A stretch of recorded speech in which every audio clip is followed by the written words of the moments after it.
กระตุกแรงๆพ่อบอกเดี๋ยวเพิ่งยกกระตุกแรงเร็วๆได้ไหมสวิงซอสได้ไหมเอามาใกล้ๆก่อนเยอะมาใกล้ๆดึงมาใกล้ๆมาอีกหน่อยโอเค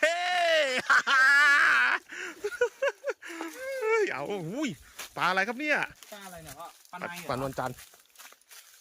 โอ้โหเดี๋ยวเทียบกับตัวดิโอ้โห ลูกเบ็ดจะขาดไหมพ่อยกทั้งสวิงเลยเหรอ ขาดแล้วก็ได้เอามาเนี่ยอุ้ยโอ้เดี๋ยวได้แล้วเว้ย